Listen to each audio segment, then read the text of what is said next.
Hello, Matrix, and welcome again. We are carrying on with our memo from the 2019 paper 1. Last time we did a question on exponential functions, and now we are on financial maths. So let's look at 6.1. It says Kuda and Tabo each invest 5,000 Rand for 4 years, and Kuda invests his money in an account that pays simple interest at 8.3% per annum. Okay, so future value would be 5,000, and it would be 1 plus 8.3%. Some of the time you will see the memo will say 8.3 over 100, but I've noticed a lot of the students are saying just 8.3% now, which is fine, and that's because you can just put 8.3% in your calculator. So that'll be times 4. And at the end of the period, it receives a bonus of 4%. So this whole amount then, she gets 4% above that. So we just times that by 1.04, or 1 plus 4%. And that's going to give us Kuda's amount, which will be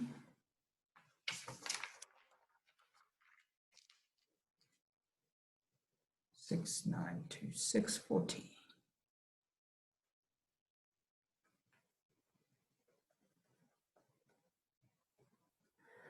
Okay, let's just put in the formula that we use there, because we need to put in the formulas.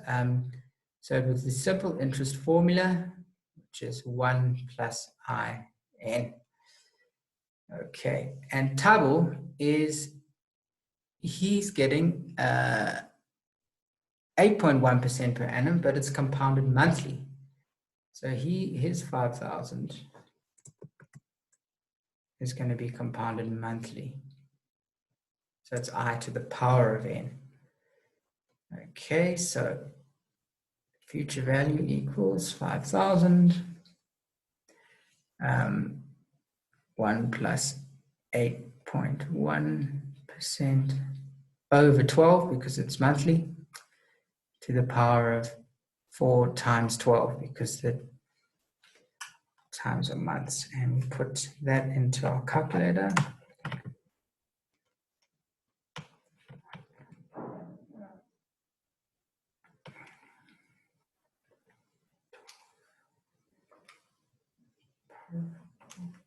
Oh, 8.3%. 8.1%, he gets 6,905.71.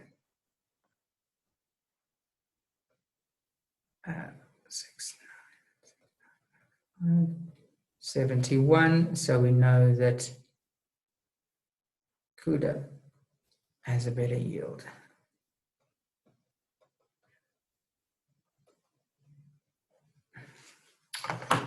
Okay, now 6.2 says that Mandy takes out a home loan for 525,000. This loan was to be paid back over 20 years at an interest rate of 10% per annum compounded monthly. Mandy's monthly payments commenced exactly 1 month after the loan was granted.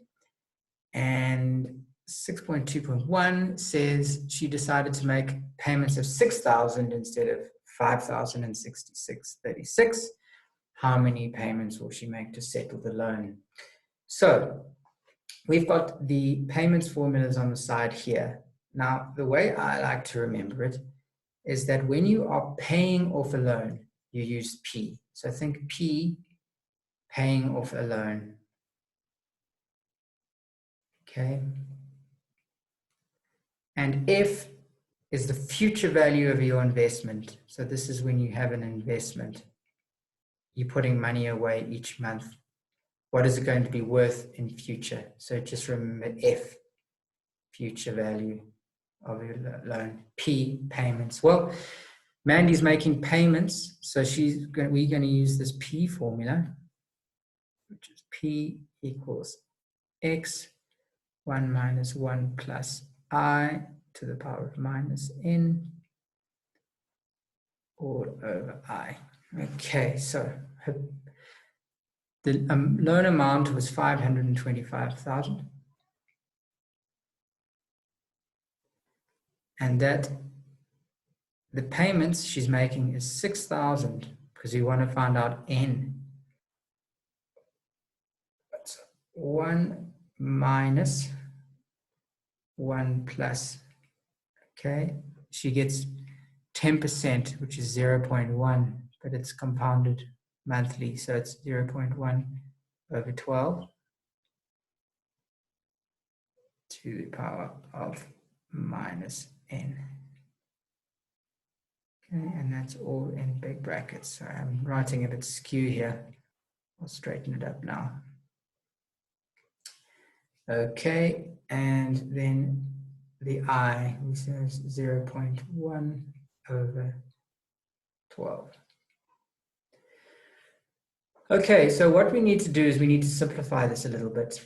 So if I take the 6,000 across, it goes to the bottom.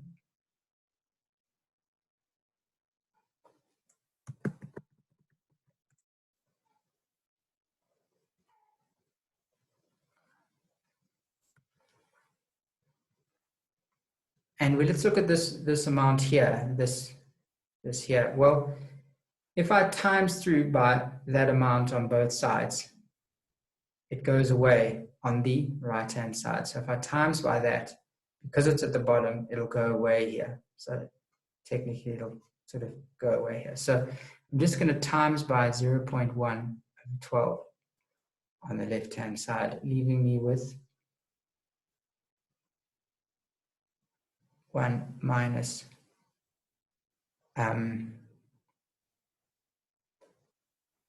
plus 0.1 over 12 to the power of negative N. This I'm going to simplify my calculator a little bit.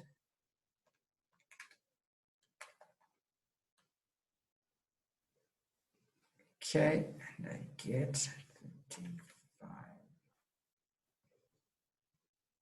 35 over 48.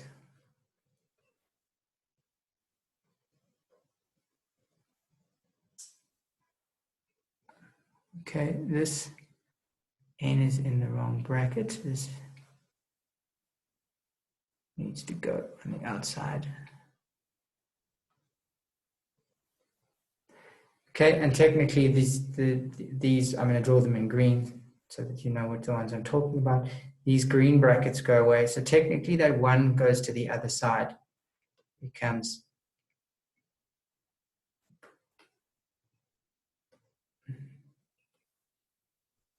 minus 1 equals, and this simplifies to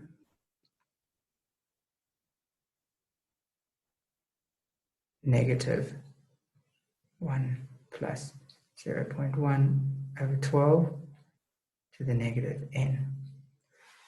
Okay, and so this value here is negative, this is 48, becomes negative 13 over 48 equals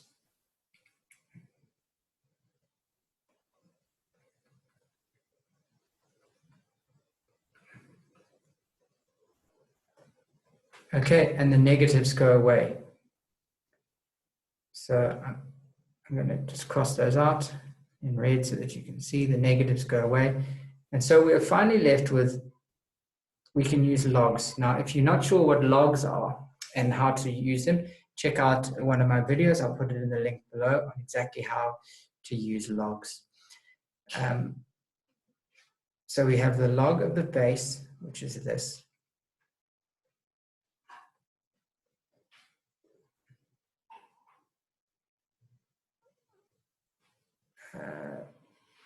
Base, and then the number is 13 over 48, and that equals your n, and we get negative n equals negative 1, 3, 4.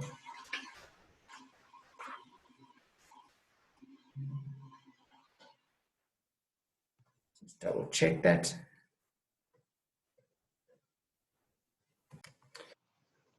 Okay, so we get, then put that in our calculator like that. And we get 157,40.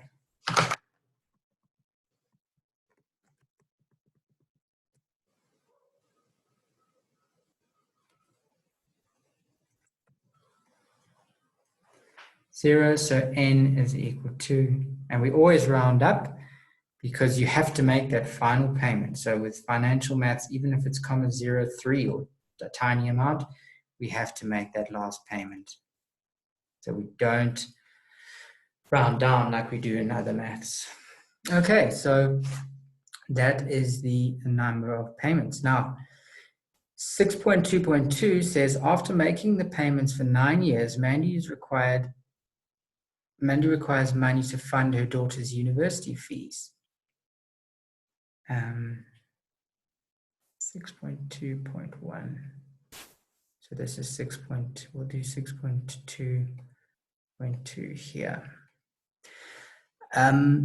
Required to fund her fees. The bank says that with the extra money that she's been paying, she can just take that out in full. So what we need to know is how much is the value of the 6,000 Rand that she's been paying for the 9 years. So I'm going to calculate, I'm going to put that in green, and now I'm going to put that in blue. What is the future value of this? And then let's find the future value of this, 506,636, after 9 years. And the difference will be how much she's paid extra. And so we will know exactly. Let's put this one in red. Okay, so we want to use the future payments value formula. So what we're going to do is we're going to use this yellow formula here, the future value.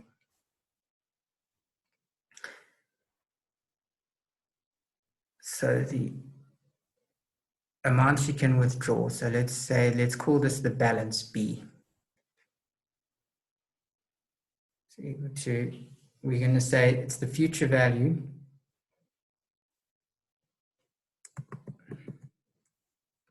$6,000 because she's been paying that. 1 plus interest is 0.1 over 12 to the power of, it's been 9 years, so it's 9 times 12 minus 1. And we're going to subtract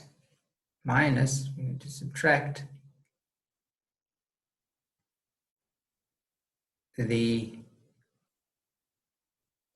506,636.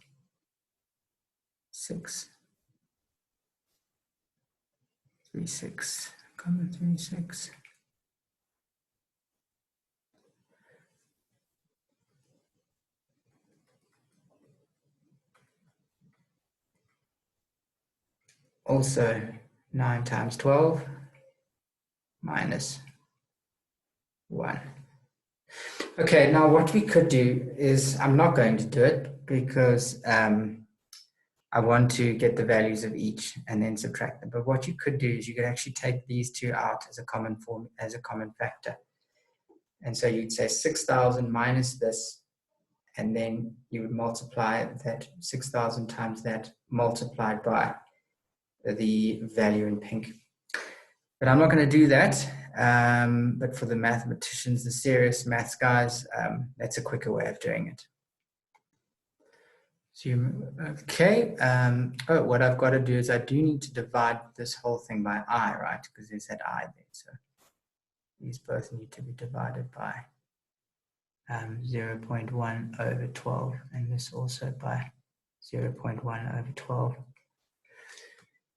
So if I put 6,000, 1 plus 0.1, 9 times 12, to the power of 9 times 12, minus 1, and I divide that by the interest, 0.1 over 12, I get 10440. So that's the 6,000.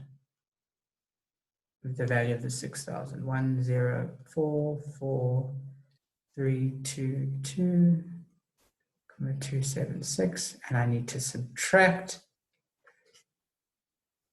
the amount when. So instead of, I take that same thing, that same calculation, and I change the 6,000 to 5066.36, and I get 88,181.77, and I'm just going to subtract. I'm going to minus the 1044322.276, and I get 162,503 rand and 51 cents. Okay, so that is how much she can withdraw.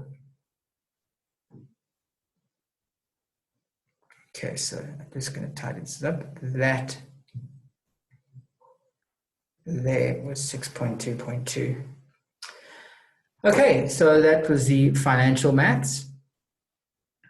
And I will see you. Normally, they follow up financial maths with calculus. So we always can expect the same thing every year, which is quite nice.